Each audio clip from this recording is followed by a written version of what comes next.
Ex-girlfriend ni Paolo Contis na si Nancy Castiglione, malaki ang pinagbago dahil sa siyensya ng pagpaparetoke.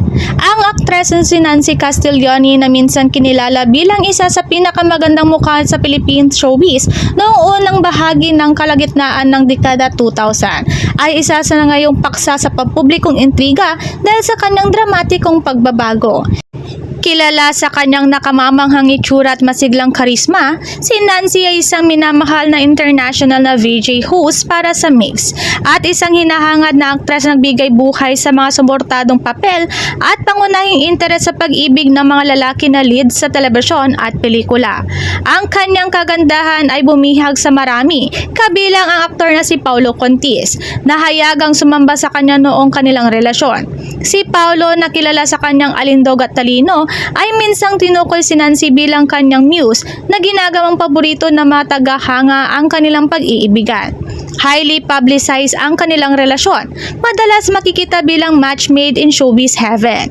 Kitang-kitang paghanga ni Paolo kay Nancy sa kanyang mga panayam, kung saan inilarawan niya ito bilang isang perpektong kapareha at isang taong lubos niyang iginagalang. Gayunpaman, lumipas na ang panahon at ang kasalukuyang itsura ni Nancy ay nagdulot ng malawakang talakayan na napansin ng marami kung gaano kalaki ang pagbabago ng kanyang mukha. Ang dating kabataang kinang na nagpaibig sa kanya ng mga tagahanga ay napalitan ng mga tampok na inilarawan ng ilang bilang matanda at hindi natural. Itinuturo ng mga haka-haka ang mga pagpapahusay sa agham at kosmetiko bilang mga persang nagtutulak sa likod ng kanyang binagong itsura. Bagamat hindi hayagang tinalakay ni Nancy ang kanyang madi umano'y mga pamamaraan, ang kanyang pagbabago ay nagpasimula ng pag-uusap tungkol sa mga epekto ng cosmetic surgery na natural sa kagandahan. Bumalik sa kanyang kalakasan, ang mukha ni Nancy ay madalas na nauugnay sa kagandahan at walang hanggang kagandahan. Ang kanyang karera bilang isang mixed VJ ay nagbigay sa kanya ng pang-international na apela at ang kanyang stint sa local showbiz ay nagpabigay sa kanyang lugar bilang isang household name. She was a constant in the crush ng bayan list, admired not only for her looks but also for her talent and personality. Naalala ng mga tagahanga ang kanyang walang kahirap-hirap na biyaya sa screen na ginagawa siyang kapansin-pansin kahit na maliit na tungkulin. Si Paolo Contis, na lumipat na sa ibang karelasyon, ay tinanong kamakailan tungkol sa kasalukuyang itsura ni Nancy.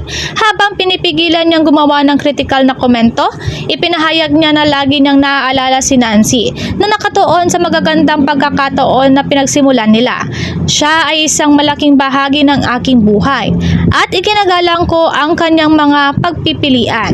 Beauty is more than physical. I hope she's happy kung nasaan man siya. Saad ni Paolo. Habang papalayo si Nancy sa limelight, marami ang nag-iisip kung saan siya dadalhin ng kanyang paglalakbay. Ang mga kamakailang larawan ni Nancy gayunpaman ay nagpagulat sa mga tagahanga na ang ilan ay nagpapahayag ng kalungkutan sa kung paano siya tila tumanda ng higit sa kanyang mga taon dahil sa maliwanag na mga pagbabago sa kosmetiko. Ang dating makinis at kabataang contours ng kanyang mukha ay lumilitaw na ngayon na makinis at sobrang trabaho.